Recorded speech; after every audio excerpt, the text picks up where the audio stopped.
Soc l'Alberto Vila, el director de l'Institut de Tecnologia de Barcelona. Avui hem tingut un esdeveniment, l'ITB Summit, que ha servit perquè les empreses ens facin arribar quines tecnologies fan servir i així nosaltres apropar-nos més a aquestes necessitats i que els estudiants rebin una formació més orientada al que fan servir a les empreses. Vaig estudiar aquí a l'ITB des del 2022 fins al 2024. L'esdeveniment que s'ha fet avui és molt important perquè tenint la visió des de les dues bandes, primer com a alumne i ara des de la part de l'empresa, aquest contacte de les necessitats que tenen l'empresa i les inquietuds que tenen els alumnes del que estem estudiant realment servirà per a alguna cosa després, tindrà una aplicació en el món laboral.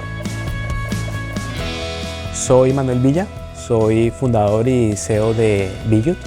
Biyut es una startup innovadora que tiene como propósito conseguir que los productos y servicios sostenibles sean mayoritarios en el mercado.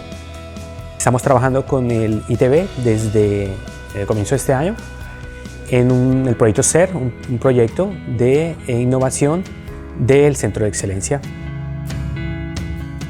Este evento es muy importante desde el punto de vista de que el sector educativo aprende o conoce de primera mano cuáles son las necesidades del sector empresarial para poder obtener la mejor formación para los alumnos que van a enfrentarse a los problemas de las empresas el día de mañana.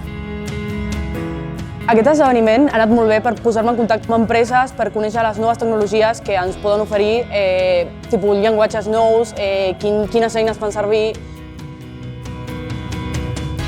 Estem molt satisfets del resultat perquè hem tingut moltes empreses i totes ens han dit que el primer contacte amb els estudiants ha sigut molt profitós.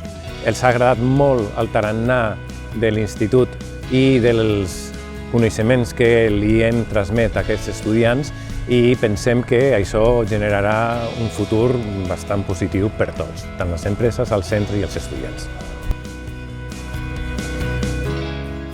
Hem tingut visites d'alumnes molt interessats, molt motivats. La gent que necessitem nosaltres és gent que sigui molt implicada, que tingui moltes ganes de seguir-se formant, de seguir aprenent i que tinguin aquesta inquietud de seguir creixent com a persona i com a professional.